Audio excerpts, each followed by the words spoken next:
ওই দিন বঙ্গবন্ধু এভিনিউতে যদি শেখ হাসিনা মারা যেতেন, আওয়ামী লীগ বাংলাদেশের মাটি থেকে নিশ্চিহ্ন হয়ে যেত। কারণ শেখ হাসিনাকে কেন্দ্র করে তখন কিন্তু আওয়ামী লীগের রাজনীতিটা দাঁড়িয়েছিল। তো ওটা ছিল নিশ্চিহ্নের রাজনীতি। তারপরে যখন শেখ হাসিনা ক্ষমতায় আসলেন, উনি সেই নিশ্চিহ্নের রাজনীতির বিপরীতে আবার নিশ্চিহ্নের রাজনীতি শুরু করলেন। উনি 2008-এ ক্ষমতায় আসার পর উনি যখন 2011 সালে যখন তত্ত্বাবধায়ক সরকার পদ্ধতিটাকে বাতিল করে দিলেন, নানা ক্যারিকেচার করলেন যে মানে উচ্চ আদালতের রায় অমুক, সবই তো আসলে গেলে কোনো কিছুই না, সবই তার ইচ্ছা। উনি মনে করতেন উপরে আল্লাহ নিয়ে এসে আমি শেখ হাসিনা, এর মাঝখানে আর কেউ নাই। তো ওনার ইচ্ছা হলো উনি রাখবেন না। কেউ রাখবেন না? রাখবেন না এই কারণে উনি ক্ষমতা ছাড়বেন না এবং উনি বিএনপিকে নিশ্চিহ্ন করে দেবেন, জামাতকে নিশ্চিহ্ন করে দেবেন। যেহেতু 2001-এ জামাত এবং বিএনপি ক্ষমতায় ছিল, অতএব ওরা ফর্মুলা হলো ওরা আমাকে নিশ্চিহ্ন করতে চেয়েছিল, আমি ওদেরকে নিশ্চিহ্ন করে দেব। এবং 2014-র পর থেকে বেসিক্যালি উনি প্র্যাকটিক্যালি তাই করেছেন। জামাতকে তো কোথাও জামাতের অফিস পর্যন্ত খুলতে পারে নাই, এটা তো রিয়েলিটি। জামাত একটা পলিটিক্যাল পার্টি, সেই পার্টির ওদের যে আদর্শ আছে, ওদের যে কর্মকাণ্ড আছে, এটা নিয়ে আপনার মধ্যে অসন্তোষ ঘৃণা থাকতেই পারে, এটা কোনো সমস্যা না। আপনি কি সবার আদর্শ পছন্দ করবেন? করবেন না। এক একজনের এক একটা আদর্শ থাকবে, এক একজনের এক একটা চিন্তা থাকবে। সমস্ত জায়গায় কিন্তু আপনার মিলবে না, কারো মিলে না। বাবার ছেলের মধ্যেই মিলে না। বাবা কি ছেলের সব আচরণকে পছন্দ করে? করে না। ছেলে কি বাবার সব আচরণকে পছন্দ করে? করে না। একটা জিনিস কিনবে তারা, ওটা না ব্যক্তিগত ব্যবহার করলাম। ধরো একটা সংসারের জন্য একটা সিদ্ধান্ত নিচ্ছে যে আমাদের এই সংসারে আমরা একটা ঘর বানাবো। এই ঘরের ডিজাইন নিয়ে বাবা ছেলের মধ্যে বিরোধ তৈরি হয়, বাবা মার মধ্যে বিরোধ তৈরি হয়। এখন এই বিরোধে যে হয়তো একজন কিছু কর্তব্য থাকে, বাবা হয়তো কারো কথা শুনলো না, আমি শুনবো না, আমি যেভাবে বানাচ্ছি সেভাবে বানাবো। আর এই জন্য কি মা ছেলে মিলে বাবাকে নিশ্চিহ্ন করার চিন্তা করে? করে না। তাহলে তো সংসার টিকবে না। ওইরকম রাজনীতিতেও একটা দল যদি আরেকটা দলকে নিশ্চিহ্ন করতে চায়, পৃথিবী থেকে সরিয়ে দিতে চায়, তাহলে কী হলো? তাহলে তো রাষ্ট্র টিকবে না রে ভাই। রাষ্ট্রের চরিত্র তো এরকম, বিভিন্ন ধরনের লোক থাকবে, কিন্তু একটা জায়গায় ঐক্য থাকবে। সেটা কি?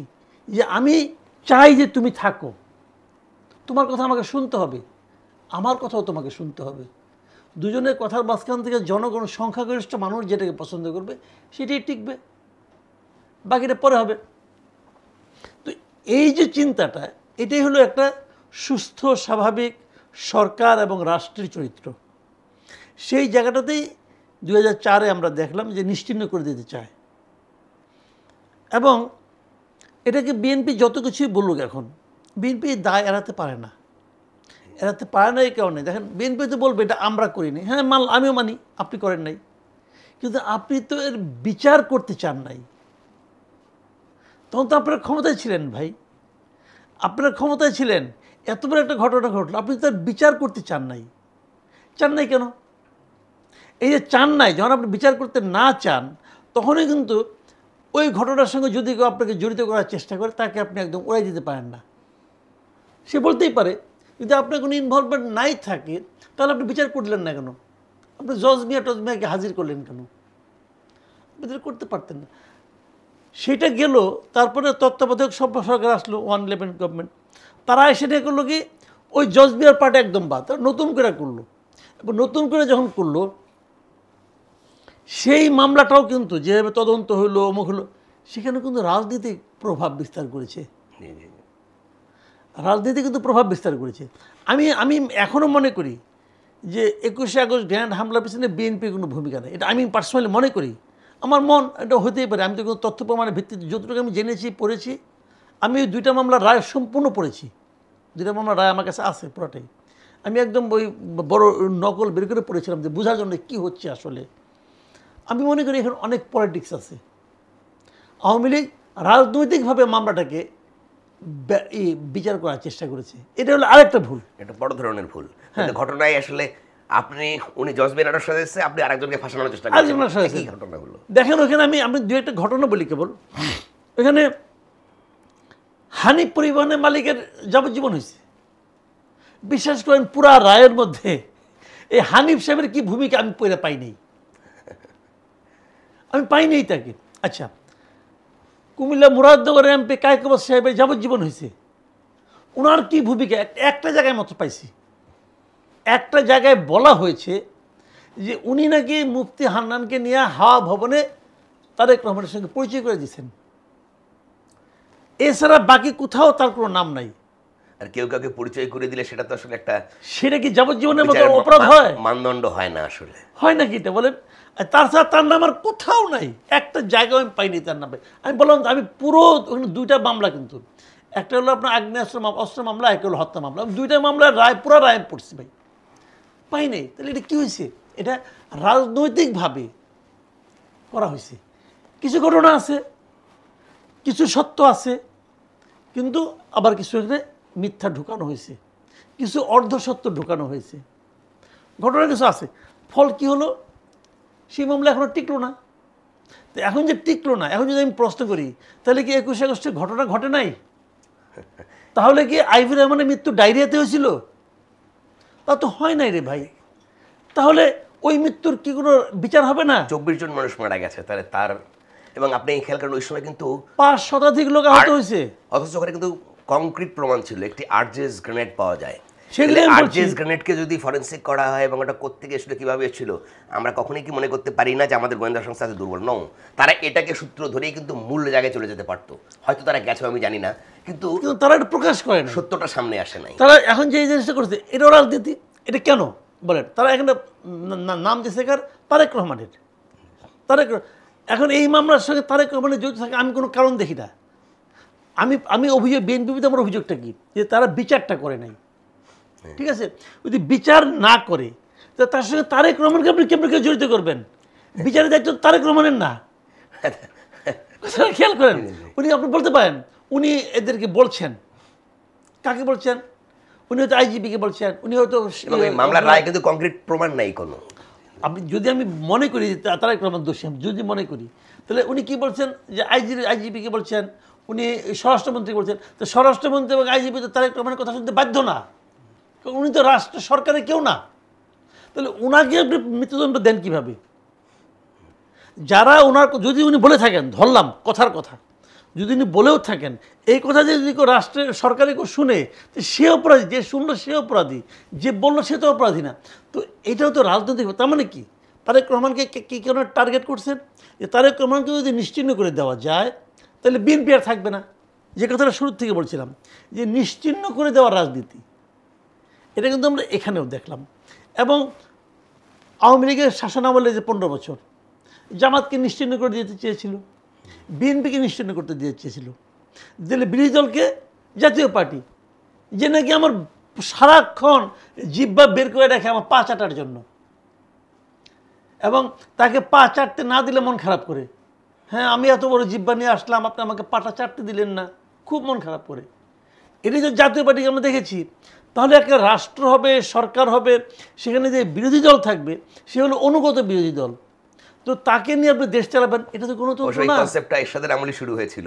আমরা আসম রবকে নিয়ে করছিলাম, বলা হয়েছিল যে গৃহপালিত বিরোধী দল, এরকম বলা হতো। এটা আসম রবকে নিয়ে সে স্টার্ট করছিল। এবং দেখেন কি ট্র্যাজেডি, এর সাথে যখন পতন হয় তখন তো আমরা সাংবাদিকতা করি, আমরা দেখেছি একটা সরকারের পতন হয়েছে, সবচেয়ে পালাইছে কে? বিরোধী দলের নেতা। That was very interesting. এটা আসলে খুব চমকপ্রদ ব্যাপার এটা ছিল। পৃথিবীর ইতিহাসে ঘটনা ঘটছে কিনা জানি না। সরকারের পতন হয়েছে গণ আন্দোলনের মাধ্যমে, পালাইছে কে? বিরোধী দলের নেতা। তো এইরকম বিরোধী দল তখন শুরু হয়েছিল, এটা পরে আমরা দেখতে পাচ্ছি এখনো। তো এখন এইগুলি যে বাস্তবতাগুলি, এই বাস্তবতাগুলি কেন? যে মূল বিরোধী দলকে নিশ্চিহ্ন করে দেওয়ার জন্য। কাজে আমি এটাকে 3টা স্টেজে ভাগ করি আসলে। একটা প্রতিহিংসার রাজনীতি, একটা প্রতিশোধের রাজনীতি, মানে আপনার প্রতিরোধের রাজনীতি, আরেকটা হলো নিশ্চিহ্ন করার রাজনীতি। প্রতিরোধ, প্রতিহিংসা এবং নিশ্চিহ্ন করার রাজনীতি।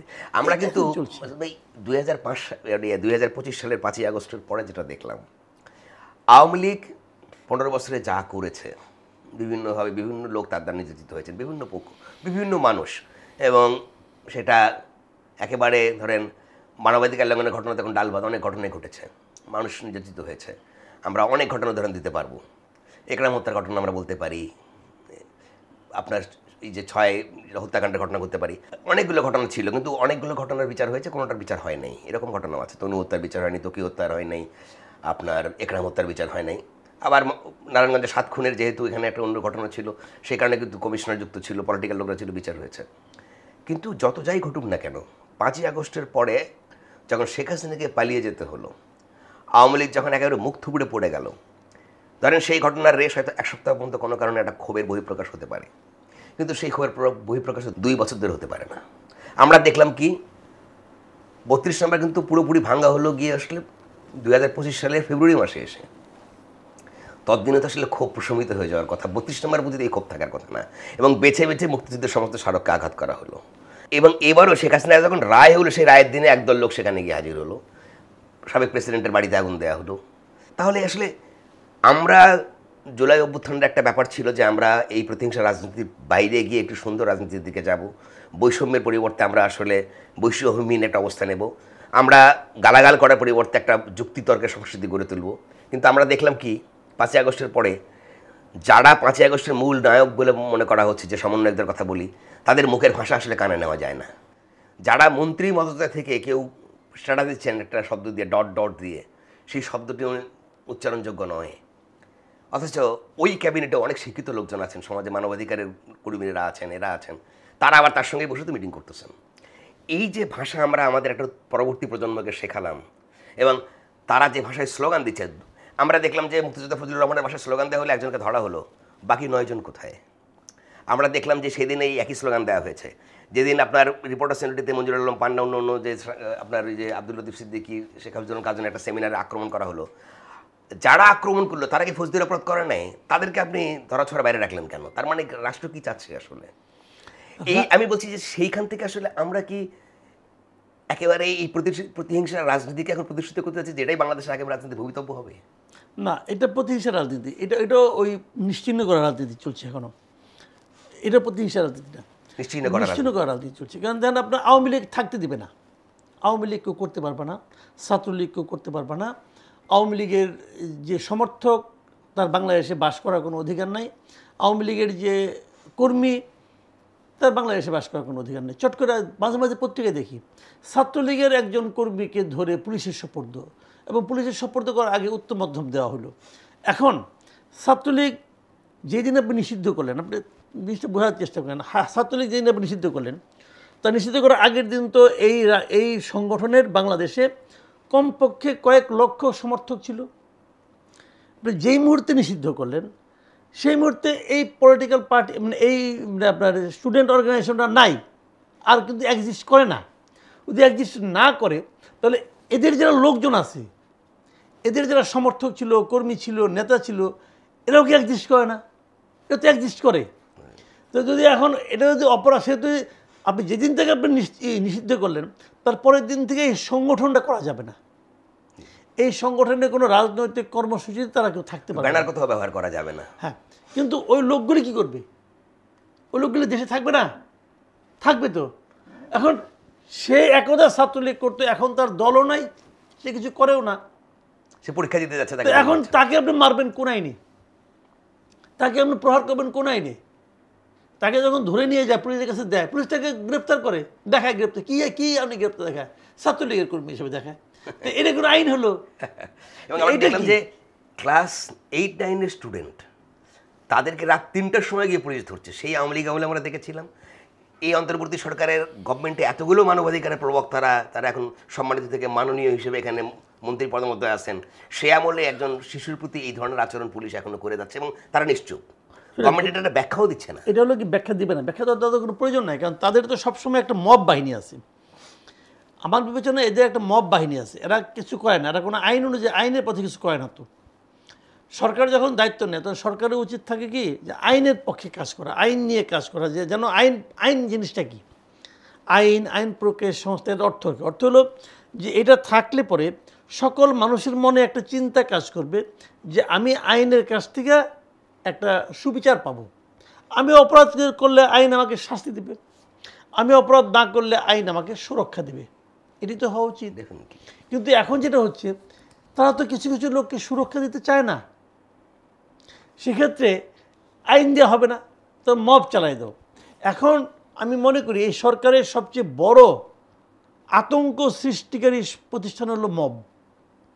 তারা মব দিয়ে এই কাজগুলি করে এবং কোনো একটা মবের কোনো বিচার হয় না এখনো পর্যন্ত আমরা দেখি। আপনি একটা এক্সাম্পল দেই আপনাকে আমি, আপনি তো একটু আগে মুক্তিযুদ্ধ মঞ্চের উদাহরণটা দিলেনি, ধর বাদ দিলাম আপাতত। কিছুদিন আগে যেদিন আপনার শেখ হাসিনার যেদিন বিচারের রায় হলো, রায় যেদিন তারিখ ঘোষণা ওই দিন তো ধর ওই 32 নম্বরের সামনে একজন মানে বয়স্কা ভদ্রমহিলাকে লাঠি দিয়ে পেটানো হলো এবং কয়েকটা ইয়াং ছেলে মেয়েরা এবং একটা মেয়ে বড় একটা লাঠি দিয়ে তাকে পেটাচ্ছেন। এই দৃশ্য আমরা সবাই দেখলাম, সোশ্যাল মিডিয়ায় দেখলাম, ভিডিও দেখলাম, সবাই দেখলাম। তারপরে পুলিশ করলো কি, যে মার খেলো তাকে ধরে নিয়ে একটা হত্যা প্রচেষ্টা মামলার আসামি বানিয়ে দিল। তাও 1 বছর আগের মামলা। ওই মামলার এজাহারভুক্ত আসামিও উনি না, আরও অনেকে দেখিলে চিনিব এরকম কিছু থাকে না ইয়ের মধ্যে, এজাহারের মধ্যে, ওই আরও অনেকের মধ্যে উনি ঢুকে গেলেন। আর যে তাকে মারলো তাকে নাকি জিজ্ঞাসাও করলো তুমি কেন মারলা, এবং সে গর্বের সঙ্গে বললো আজকে আমি লিক পিটাইতে এখানে আসছি। তো এখন আমার প্রশ্নটা হলো, আমার প্রশ্ন হচ্ছে যে আপনার এই যে প্রজন্ম আমরা তৈরি করছি যে পরীক্ষা বাদ দিয়ে পিটাইতে আসে, এই পেটানো সেই পেটানো না যে আমি একটা খুব বড় অন্যায়ের তা তো না, আমি আর একটা অন্যায় করার জন্য পিটাইতে আসছি। এবং এই যে ধরেন একটা বয়স্ক মহিলার গায়ে হাত দেওয়ার যে সংস্কৃতি, এটা কিন্তু বাংলাদেশে এটা কিন্তু অভূতপূর্ব। কারণ এর আগে কিন্তু আমরা এইরকম দেখিনি যে সিনিয়র লিডারদেরকে বা একটা বয়স্ক মানুষকে এত জুনিয়র ছেলেপেলেরা গিয়ে পেটাচ্ছে রাস্তায় প্রকাশ্যে এবং গর্ব করে সেটা বলছে। কিন্তু সেই সংস্কৃতিটা কিন্তু চালু হলো। এটা চালু করা হয়েছে যখন মব চলবে। শুনেন, যখন একটা ঘটনা ঘটবে না, তখন তার পার্শ্ব প্রতিক্রিয়া হিসেবে আরও অনেক কিছু আসবে। ধরেন আপনার এখানে আপনার বিল্ডিংয়ের সামনে কোনো গাছপালা নাই, বড় কোনো গাছপালা নাই, কিন্তু যদি এখন একটা ঝড় হয়, কালবৈশাখী ঝড় হয়, 60-70 কিলোমিটার বেগে যদি ঝড় হয়, তাহলে কিন্তু ওই ঝড়ের বাতাসের সঙ্গে কিছু গাছপালার পাতাও চলে আসবে, ডালডুল চলে আসবে, আসবে না? এটা একটা কোত্থেকে আসে? ওই ঝড়ের সঙ্গে কিন্তু আসে। তো আমাদের এখানে একটা মবের ঝড় চলছে। যখন মবের ঝড় চলবে তখন এগুলো আসবে, এই সমস্ত আবর্জনা চলে আসবে। এখন সরকার যদি মবটাকে শুরু থেকে থামাতো, সরকার যদি বলতো আমি কোনো মবকে আমি করবো না, সহ্য করবো না, প্রশ্রয় দেবো না, তাহলে এরাও আসতো না, এরাও কথাবার্তা বলতো না, এরাও এই সমস্ত অশ্লীল বাক্য। এখন অশ্লীলতা হলো এক ধরনের এখন একটা শক্তিতে পরিণত হয়েছে। আপনার ফজলুর রহমান সাহেবের বাসার সামনে একটা মেয়ে অশ্লীল সব গালি দিচ্ছে, এমন অশ্লীল যেটা আমি উচ্চারণ করতে পারবো না রে ভাই, তো তাকে সবাই বাহবা দিচ্ছে। এখন এরাই হয়ে দাঁড়িয়েছে যে আন্দোলনের গণ অভ্যুত্থানের চেহারা। আর এটা যদি গণ অভ্যুত্থানের চেহারা হয়, যেহেতু তাকে সরকার কিছু বলছে, দেখেন পুরো একটা দিন রাত তারা কিন্তু ফজলুর রহমান সাহেব বাসার সামনে স্লোগান দিল। পুলিশ তাদেরকে আটকাইতে পারতো না, কয়জন লোক? 10-12 জন লোক, খুব বেশি না। পুলিশ তাদের সরাইতে পারতো না। মেয়েটাকে মধ্যে পড়ে গ্রেপ্তার করেছে চাঁদাবাজির মামলায়, ওটা তো অন্য মামলা, কিন্তু বাকি কাউকে কিন্তু ধরে নাই। ওখানে কাউকে ধরছে? ধরে নাই। এটা কি পাবলিক নিউসেন্স তারা ক্রিয়েট করে নাই? করছে তো। সামনে দুদকের অফিস, কিন্তু রাস্তার এপারে ফজলুর রহমান সাহেব বাসা, ওপারে হলো দুদকের অফিস। তো এই সামনে বসে একটা মহিলা, একটা নারী অশ্লীল ভাষায় মানে স্লোগান দিচ্ছে, কেউ তার কিছু বলছে না। এবং এই যে না বলাটা কেউ বলছে না, মানে কি রাষ্ট্র কিছু বলছে না তাকে। আমি তো বলবো রাষ্ট্র তাদেরকে এখানে পাঠিয়েছে, রাষ্ট্র পাঠিয়েছে। এই লোক কেন মুক্তিযুদ্ধের কথা বলে? অতএব একে অপমান করো। তো অপমান কি তারা করতে পারছে? পারে নাই। রাষ্ট্র নিজে অপমানিত হয়েছে। রাষ্ট্র প্রমাণ করেছে যে এই দেশে একটা সরকার একসময়, আজকের থেকে 10-15 বছর পরে লোক বলবে যে এই দেশে একসময় একটা সরকার এসেছিল যাকে সবগুলো রাজনৈতিক দল সমর্থন করেছিল, এবং সবগুলো রাজনৈতিক দলের সমর্থন নিয়ে তারা এই দেশে সবচেয়ে দুর্বল একটা সরকার পরিচালনা করেছিল।